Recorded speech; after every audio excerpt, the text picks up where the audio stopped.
कि अगर आप 3 बार बैलून को फुला सकते हो इसका मतलब है कि आपके फेफड़े कमजोर नहीं हैं। तो सिंपल टेस्ट है कि अगर कोविड निमोनिया हो गया तो क्या आपके लंग्स स्ट्रांग है कि नहीं है। फुलाइए इसको।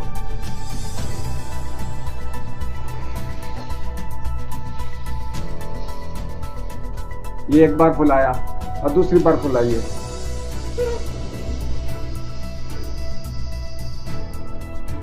अब तीसरी बार फुलाइए।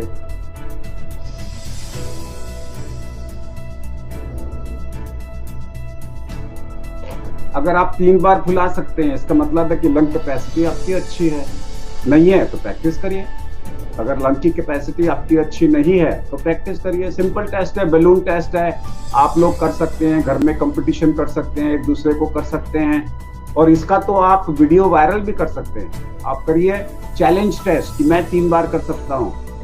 सब लोग इसको फुलाइए और वीडियो को ट्वीट करिए, इंस्टाग्राम में डालिए और फेसबुक पे डालिए, सब जगह डालिए कि मैं 3 बार अपना गुब्बारा फुला सकता हूँ, मेरे फेफड़े स्ट्रांग है। आजा वायरस, मैं देख लूंगा तेरे को। मेरे कहने का मतलब है कि अगर आपके फेफड़े स्ट्रांग है तो आपको निमोनिया ज्यादा स्ट्रांग नहीं हो सकता।